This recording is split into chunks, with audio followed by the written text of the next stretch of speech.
Hi അക്സ. അപ്പോൾ മാം ഇങ്ങനെ ഒരു മന്തിലൊരു 4 എണ്ണം മിനിമം 4 എണ്ണം, മാക്സിമം ഞാൻ ഇത്ര കൗണ്ട് ചെയ്തിട്ടില്ല. അപ്പം ഇങ്ങനെ കുറേയും വരും. അധികം സ്ട്രഗിളും ഒന്നുമില്ലായിരുന്നു. 6 മാസമൊക്കെ പോയതേ അറിഞ്ഞില്ല. നമ്മള് സർട്ടിഫിക്കറ്റ് ഒക്കെ കൈ കിട്ടുമ്പോഴാണ് തീർന്നല്ലേ എന്നൊക്കെ അറിഞ്ഞത്. എൻ്റെ പേര് അക്സ. ഞാൻ വരുന്നത് കോതമംഗലത്തു നിന്നാണ്. ഞാൻ പഠിച്ചത് De Paul institute of science and technology അങ്കമാലിയിലാണ്. ഡിഗ്രി ഒക്കെ കഴിഞ്ഞ് കഴിഞ്ഞപ്പം നമുക്ക് എന്തെങ്കിലും ഡയറക്റ്റ് ഒരു ജോബ് വേണ്ടി എനിക്ക് താല്പര്യമില്ലായിരുന്നു. അപ്പോൾ നമുക്ക് എന്തെങ്കിലും ഒരു സ്കില്ല് അച്ചീവ് ചെയ്തിട്ട് അതിപ്പോൾ നമുക്കൊരു അഡ്വാൻറ്റേജ് ആണല്ലോ.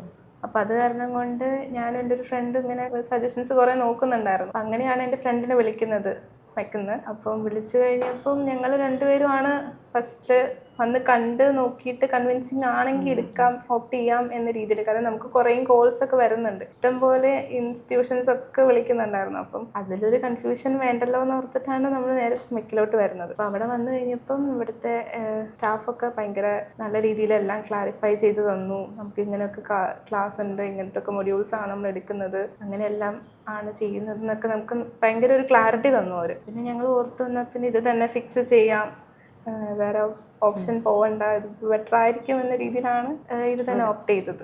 10th കഴിഞ്ഞിട്ട് അക്സ ഏത് സ്ട്രീം ആയിരുന്നു ചൂസ് ചെയ്തത്? 10th കഴിഞ്ഞപ്പോൾ തൊട്ട് കൊമേഴ്സ് ആണ് ചൂസ് ചെയ്തത്. കൊമേഴ്സ് ഫീൽഡ് കഴിഞ്ഞപ്പം നമുക്ക് പിന്നെയും കുറേ ഓപ്പർച്യൂണിറ്റീസ് ഉണ്ടല്ലോ. നമുക്ക് എന്ന് പറഞ്ഞാൽ കുറേ ഓപ്ഷൻസ് ആയിരുന്നു. ഓപ്പർച്യൂണിറ്റീസ് ഒക്കെ ഇങ്ങനെ വെയിറ്റിംഗ് ലിസ്റ്റിൽ നിൽക്കുന്ന പോലെയായിരുന്നു.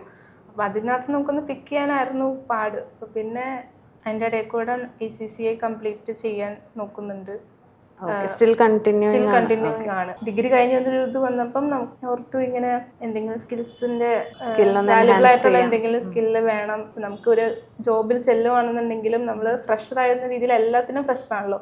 ഇൻഡസ്ട്രി ആയിട്ടൊരു ഫെമിലാരിറ്റി ഇല്ല. നമുക്ക് പഠിക്കുന്നു, എക്സാം എഴുതുന്നു, ആ ഒരു ഇതാണല്ലോ കഴിഞ്ഞ 10-13 വർഷം നമ്മൾ ഫോളോ ചെയ്തുകൊണ്ടിരുന്നത്.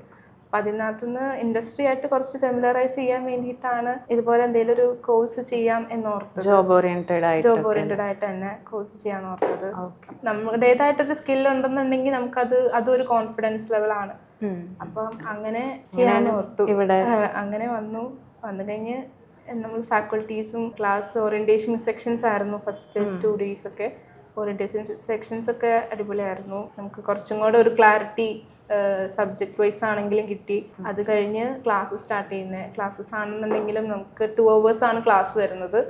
2 hours ക്ലാസ് 6 month കോഴ്സ് ആയിരുന്നു. ആ ഒരു 2 hours നമ്മൾ ഫുള്ളി അതിനുള്ളിൽ തന്നെ വേറെ ഡിസ്ട്രാക്ഷൻസ് ഒന്നും ഇല്ലാണ്ട് അതിനുള്ളിൽ തന്നെ നിന്നു. പിന്നെ ഇവിടുത്തെ പ്രോഗ്രാംസ് ആണെന്നുണ്ടെങ്കിലും എൻജോയ്മെന്റ് സമയത്ത് എൻജോയ്മെന്റ്, പഠിക്കുന്ന സമയത്ത് പഠിത്തം, ആ ഒരു കൺസെപ്റ്റ് ആയിരുന്നു നമുക്ക് പണ്ട് തൊട്ടുണ്ടായിരുന്നത്. കോളേജ് വൈബ് തന്നെയായിരുന്നു എല്ലാം. സ്റ്റാർട്ടിങ് ഓറിയന്റേഷൻ തൊട്ട് ഗ്രാജുവേഷൻ വരെ എല്ലാം കോളേജിനെക്കാളും കുറച്ചും കൂടെ ലിബറൽ ആയിരുന്നു എന്ന് വേണമെങ്കിൽ പറയാം. ക്ലാസ്സസ് ഒക്കെ മാക്സിമം അറ്റൻഡൻസോടെ തന്നെ, എന്നാലാണല്ലോ പ്ലേസ്മെന്റ്. ക്ലാസ്സസ് ഒന്നും ഉഴപ്പിയില്ല. പിന്നെ എല്ലാം ടീച്ചേഴ്സും ഒക്കെ ആണെങ്കിലും ഫാക്കൾട്ടീസ് ആണെങ്കിലും എല്ലാവരും ഭയങ്കര സപ്പോർട്ടീവ് ആയിരുന്നു. എന്ത് ഡൗട്ട് ഉണ്ടെങ്കിലും അപ്പത്തെ തന്നെ ക്ലിയർ ചെയ്ത് കഴിയും. നമുക്കിപ്പം ഒരു സെക്ഷൻ നമുക്കിപ്പോൾ എന്തെങ്കിലും ഒരു റീസൺ കൊണ്ട് മിസ്സായിന്നുണ്ടെങ്കിൽ അവർ തന്നെ നമുക്ക് വീണ്ടും അടുത്ത സെക്ഷനുള്ള ഇത് തരും. നമുക്ക് കുറച്ച് നേരം കൂടെ ഇരിക്കാന്നാണെങ്കിലും അതിനും എല്ലാത്തിനും അവർ ഭയങ്കര സപ്പോർട്ടീവ് ആയിരുന്നു. വീട്ടിലങ്ങനെ ആരും അങ്ങനെ കമ്പൽ ചെയ്യില്ല, ഇന്നത് പഠിക്ക്, ഇന്നത് ചെയ്യ്. 10th കഴിഞ്ഞപ്പോൾ തൊട്ട് ഇരുന്ന് പഠിക്ക് എന്ന് അങ്ങനെയൊന്നും പറയുന്നേ ഇല്ലായിരുന്നു. ഇഷ്ടമുള്ളത് ചൂസ് ചെയ്തോ, ഇഷ്ടമുള്ളത് പഠിച്ചോ, പഠിക്കണവരെ പഠിച്ചോ, അങ്ങനെയൊക്കെയാണ് പറയുള്ളൂ. അപ്പം അങ്ങനെ വീട്ടിൽ ചെന്ന് ചോദിച്ചപ്പം ഇങ്ങനെ ഒരു ഇൻസ്റ്റിറ്റ്യൂട്ട് ഉണ്ട്, ഇവിടെ പൊക്കോട്ടെ, കുഴപ്പമൊന്നുമില്ല, ഫീസ് സ്ട്രക്ചേഴ്സും എല്ലാം പറഞ്ഞു. അപ്പോൾ അവർ പറഞ്ഞു കുഴപ്പമില്ല, എന്നാൽ പൊക്കോ. പിന്നെ പ്രശ്നം ഉണ്ടാകുന്ന ഡിസ്റ്റൻസ് ആയിരുന്നു. പിന്നെ പറഞ്ഞു പിന്നെ 2 hours അല്ലേ ഉള്ളൂ, 2 hours വേണ്ടിയിട്ട് നമ്മൾ സ്റ്റേ ബാക്ക് ഒന്നും ചെയ്യണ്ട, നമുക്ക് ഇങ്ങനെ ട്രാവൽ ചെയ്യാം. ഡെയിലി വീട്ടിൽ നിന്ന് പോയി വരുമായിരുന്നു ചെയ്തു. 2 hours വേണ്ടിയിട്ട് നമുക്ക് സ്റ്റേ ചെയ്യാന്ന് പറഞ്ഞാൽ നമുക്ക് അത് ഇതാണല്ലോ. അതുകൊണ്ട് ഞങ്ങൾ ഡെയിലി പോയി വരുമായിരുന്നു. അപ്പം ഞാൻ ഇവിടെ വന്നപ്പോഴാണ് കണ്ടത്, ഇവിടെ നിന്ന് കോട്ടയത്തു നിന്നൊക്കെ രാവിലെ തന്നെ വരുന്ന പിള്ളേരുണ്ട്, ട്രെയിനിലൊക്കെ വരുന്നതുണ്ട്, ഇടുക്കിന്ന് വന്ന് നിൽക്കുന്ന പിള്ളേരുണ്ട്. അപ്പൊ അങ്ങനെയൊക്കെ ഞാൻ ഓർത്ത് ഇതൊക്കെ എന്ത്. അപ്പം ആഫ്റ്റർനൂൺ സെഷൻ ആയിരുന്നു? അല്ല, മോർണിംഗ് സെക്ഷൻ. അപ്പൊ രാവിലെ ഒന്ന് എണീക്കേണ്ട ഒരു ബുദ്ധിമുട്ടേ ഉണ്ടായിരുന്നുള്ളൂ. പിന്നെ എല്ലാം സ്മൂത്ത് ആയിരുന്നു. പിന്നെ ക്ലാസ്സിൽ വരുന്നു, ക്ലാസ് കഴിയുന്നു, ഡയറക്റ്റ് ബസ് ഉണ്ടാവും, ബസ് പോകുന്നു. അങ്ങോട്ടുള്ള വേറെ ആൾക്കാരുണ്ടായിരുന്നു സെയിം റൂട്ടിലേക്കൊക്കെ ഉള്ളത്? എന്റെ 2 ഫ്രണ്ട്സും ഉണ്ടായിരുന്നു. അപ്പം ഞങ്ങൾ 3 പേരും ഒരുമിച്ചാണ് പൊക്കോണ്ടിരുന്നത്. ജേർണി ഒക്കെ സ്മൂത്ത് ആയിരുന്നു. നമ്മള് സർട്ടിഫിക്കറ്റ് ഒക്കെ കൈ കിട്ടുമ്പോഴാണ് തീർന്നല്ലേ എന്നൊക്കെ അറിഞ്ഞത്. കോളേജിലെന്ന് പറഞ്ഞാൽ ഭയങ്കര എക്സ്ട്രോവേർട്ട് ആയിരുന്നു. ക്ലാസ്സിലൊന്നും ഇരിക്കാൻ ഒട്ടും താല്പര്യമില്ലായിരുന്നു. എന്തെങ്കിലുമൊക്കെ പുറത്ത് ചാടിയാൽ മതി. ഞങ്ങളുടെ എന്ന് പറഞ്ഞാൽ സെൽഫ് ഫിനാൻസിങ് അച്ഛന്മാരുടെ കോളേജായിരുന്നു. സ്ട്രിക്ട്നെസ് ഉണ്ട്, പക്ഷെ സ്ട്രിക്ട്നെസ് നല്ലതാണല്ലോ. പക്ഷെ ഞങ്ങൾക്ക് അത്രയ്ക്ക് സ്ട്രിക്ട്നെസ് ഇഷ്ടമല്ലായിരുന്നു. അവിടെ നിന്ന് വെച്ച് കഴിഞ്ഞാൽ എല്ലാം പക്കയാണ്. നമുക്ക് 9:30 എന്ന് പറഞ്ഞാൽ 9:30 ഷാർപ്പ് ക്ലാസ് തുടങ്ങും. 9:30 ഒരു മിനിറ്റ് വൈകി വന്നാൽ നമുക്ക് അപ്പം ലേറ്റ് സ്ലിപ്പ് അടിച്ച് തരും. 3 ലേറ്റ് സ്ലിപ്പ് ആയി കഴിഞ്ഞാൽ നമുക്ക് ഹാഫ് ഡേ കട്ടാണ്. അങ്ങനെയൊക്കെ ഉണ്ട്. അങ്ങനത്തെ ചെറിയ ചെറിയ റൂൾസ് ഒക്കെ ഉണ്ടായിരുന്നുള്ളൂ കോളേജിൽ. അപ്പൊ അവിടെ എന്ന് പറഞ്ഞാൽ നമ്മൾ കുറച്ചും കൂടെ ഇങ്ങനെ പിടിച്ചു നിർത്തിയേക്കുന്ന പോലത്തെ ഒരു ഫീൽഡ്, സ്ട്രിക്റ്റ് എന്ന് പറഞ്ഞൊരു ഫീൽഡായിരുന്നു. അപ്പൊ ആ സ്ട്രിക്റ്റിൽ നിന്ന് നമ്മൾ ഭയങ്കര ലിബറൽ ആയിട്ടാണ് പോകുന്നത്. പക്ഷെ എന്നാലും നമുക്കധികം ഓവറായിട്ടൊന്നും ചെയ്തില്ല. ഫോക്കസ് മൊത്തം പഠിക്കണം, ലൈക്ക് ആ ഒരു സംഭവമായിരുന്നു. ലൈക്ക് നല്ലൊരു കോഴ്സ് എങ്ങനെയും സ്കില്ലായിട്ട് തന്നെ നമുക്ക് ഇപ്പം നമ്മൾ പഠിത്തത്തിൽ ഒട്ടിക്കഴിഞ്ഞാൽ നമുക്കാണ് ആ സ്കില്ല് നഷ്ടമാവുന്നത്. അതിന് നമ്മൾ ഒരു കോംപ്രമൈസ് നമ്മൾ കൊടുത്തിട്ടില്ല. എല്ലാം മാക്സിമം കിട്ടുന്നത് മാക്സിമം എടുക്കുക, യൂട്ടിലൈസ് ചെയ്യുക. ഇപ്പോഴും ഇവിടുത്തെ നോട്ട്സ് ഒക്കെയാണ് ഞങ്ങൾ റെഫർ ചെയ്യുന്നത്. ഇപ്പം വർക്കിലാണെന്നുണ്ടെങ്കിലും ഇപ്പൊ കേറിയ സ്ഥലത്താണെങ്കിലും നമ്മൾ റെഫറൻസ് ചെയ്യുന്നത് ഇവിടുത്തെ നോട്ട്സ് ഒക്കെയാണ്. ഇവിടെ എന്ന് പറയുന്നത് നമുക്ക് ഓൾറെഡി ഇൻഡസ്ട്രി ബേസ്ഡ് ആണ്. എങ്ങനെയാണോ റിയൽ ടൈം വർക്ക് ചെയ്യുന്നത് അതുപോലെയാണ് നമുക്ക് ഇവിടെ ട്രെയിനിങ് തന്നുകൊണ്ടിരുന്നത്. കോളേജിൽ എന്ന് പറയുന്നത് എന്താണോ നമുക്ക് ടെക്സ്റ്റ് വൈസ് ഉള്ളത്, എക്സാം ഓറിയൻറ്റഡ് ആയിരുന്നു കുറച്ചും കൂടെ കൂടുതലും. അതിൽ നിന്ന് ഇങ്ങോട്ട് മാറിക്കഴിഞ്ഞപ്പം കുറച്ചും കൂടെ പഠിക്കാൻ ഈസിയായി. നമ്മൾ ഓൾറെഡി ആ ഒരു കാര്യം ചെയ്യുവാണ്. ജോബ് ഓറിയൻറ്റഡ് ആയിട്ട് നമ്മൾ പഠിച്ചത് കൊണ്ട് നമുക്ക് കുറച്ചും കൂടെ പ്രാക്ടിക്കൽ നോളജ് കൂടുതലായിരിക്കും. റിയൽ ടൈമിൽ ഒരു സിറ്റുവേഷൻ വരുവാണെങ്കിൽ തന്നെ നമുക്കത് ഹാൻഡിൽ ചെയ്യാൻ കുറച്ചും കൂടെ ഈസി ആയിരുന്നു. ഒരു വർക്കിലൊക്കെ കയറി കഴിയുമ്പം അതേ സിറ്റുവേഷൻസ് ആണല്ലോ നമുക്ക് ഫേസ് ചെയ്യേണ്ടി വരിക. അപ്പം അതൊക്കെ കുറച്ചും കൂടെ ഈസി ആയിരുന്നു. ഇവിടുത്തെ ഇന്റർവ്യൂസും മറ്റേ ഇന്റർവ്യൂ പ്രോസസ്സും ഒക്കെ എങ്ങനെ ഉണ്ടായിരുന്നു? ഇവിടുത്തെ ഇൻ്റർവ്യൂസ് ആക്ച്വലി ഞങ്ങൾക്ക് നവംബറിൽ ക്ലാസ് എല്ലാം കഴിഞ്ഞതാണ്. സർട്ടിഫിക്കേഷൻസ് ഒക്കെ കിട്ടി വരാനാണ് ജനുവരി വരെ എടുത്തത്. അപ്പോൾ അന്നോട്ടേ ഉണ്ടായിരുന്നു. പ്ലേസ്മെൻറ്റ്സ് ഒക്കെ കുറേ വരുന്നുണ്ടായിരുന്നു. ആഗ്നസ് മാം ആയിരുന്നു ഞങ്ങൾക്ക് ഓൾറെഡി പ്ലേസ്മെൻറ്റ്സ് ഒക്കെ തരുന്നത്. അപ്പോൾ മാം ഇങ്ങനെ ഒരു മന്തിലൊരു 4 എണ്ണം മിനിമം അല്ല, മിനിമം 4 എണ്ണം, മാക്സിമം ഞാൻ ഇത്ര കൗണ്ട് ചെയ്തിട്ടില്ല. അപ്പം ഇങ്ങനെ കുറേയും വരും. കൊച്ചി ബേസ്ഡ് ആയിട്ടും എറണാകുളം ബേസ്ഡ് ആയിട്ടും ലോക്കലായിട്ടും അങ്ങനെ കുറേയും വരുമായിരുന്നു. നമുക്ക് അതിനകത്തുനിന്ന് സെലക്ട് ചെയ്യാന്ന് പറയാൻ ഭയങ്കര പാടായിരുന്നു. ഞാനൊരു മിനിമം ഒരു 10 ഇൻ്റർവ്യൂ എങ്കിലും ഇവിടുന്ന് തന്നെ അറ്റൻഡ് ചെയ്തിട്ടുണ്ട്. ഇവിടുന്ന് തന്നെ ചൂസ് ചെയ്യാൻ എനിക്ക് ഭയങ്കര കൺഫ്യൂഷൻ ആയിരുന്നു. അതിലൊക്കെ സെലക്റ്റഡ് ആയതായിരുന്നു. പിന്നെ ഞാൻ നോക്കിയപ്പം നമ്മുടെ വീടിൻ്റെ അടുത്താണ്. അതൊരു പ്ലസ് പോയിന്റ് ആണ്. അധികം ട്രാവൽ ഇല്ല. പിന്നെ എന്ന് പറയുന്നത് UAE ബേസ്ഡ് കമ്പനിയാണ്. ഭയങ്കര ഗ്രോത്ത് ഓപ്പർച്യൂണിറ്റിയും ഉണ്ട് ആ കമ്പനിക്ക്. പിന്നെ അത്യാവശ്യം നല്ല പാക്കേജും ആണ്. ഫ്രഷർ എന്ന രീതിയിൽ ഒരു അസിസ്റ്റന്റ് അക്കൗണ്ടന്റിന് പറ്റുന്ന ഒരു പാക്കേജ്, അതും ഒരു പ്ലസ് പോയിന്റ് ആയിരുന്നു. അതൊക്കെയായിരുന്നു മെയിനായിട്ട് നമ്മൾ നോക്കിയത്. ബാക്കിയും ഓപ്പർച്യൂണിറ്റീസ് ഒക്കെ എല്ലാം നമുക്ക് ഓക്കെ ആയിരുന്നു. നമുക്ക് ബെസ്റ്റ് ആണല്ലോ വേണ്ടത്.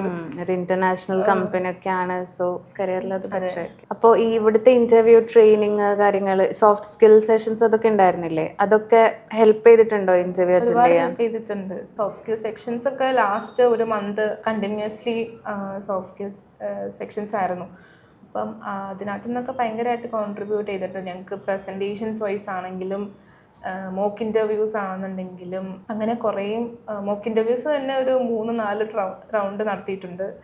പിന്നെ പ്രസൻറ്റേഷൻസ് ആയിരുന്നു കൂടുതലും. ഇൻഡിവിജ്വൽ പ്രസൻറ്റേഷൻസ് ആണെങ്കിലും ഗ്രൂപ്പ് പ്രസൻറ്റേഷൻസ് ആണെങ്കിലും അതേപോലെ തന്നെ ഇൻ്റർവ്യൂവിൻ്റെ ഓരോ സെക്ഷൻസും. ഇപ്പോൾ ഗ്രൂപ്പ് ഡിസ്കഷൻസ് ഉണ്ടാവും. അല്ലാണ്ട് ഇൻ്റർവ്യൂ എന്ന് പറയുമ്പോൾ നമുക്കൊരു ഇപ്പം നമ്മൾ രണ്ടുപേരും ഫേസ് ടു ഫേസ് ഒരു ഇതാണ് പൊതുവേ കാണുന്ന ഇൻ്റർവ്യൂസ്. പക്ഷേ ഇത് ഫസ്റ്റ് ലൈക്ക് റെസ്യൂമേ പ്രിപ്പറേഷൻ തൊട്ടുള്ള എല്ലാ സ്റ്റേജും നമുക്ക് ഇവിടുന്ന് ഭയങ്കര ഹെൽപ്ഫുൾ ആയിരുന്നു. ഇതൊക്കെ നമുക്ക് അതിനൊക്കെ ഉള്ള ട്രെയിനിങ് തരുന്നുണ്ടായിരുന്നു. ഇവിടുത്തെ ഇവന്റ്സിനൊക്കെ പാർട്ടിസിപ്പേറ്റ് ചെയ്തിട്ടില്ലേ? ഞങ്ങൾ വന്നത് ഒരു മെയ് ഒക്കെ ആയപ്പോഴാണ് വന്നത്. അപ്പോൾ പിന്നെ നമുക്ക് അടുത്തുള്ളൊരു സെലിബ്രേഷൻ എന്ന് പറയുന്നത് ഓണമായിരുന്നു.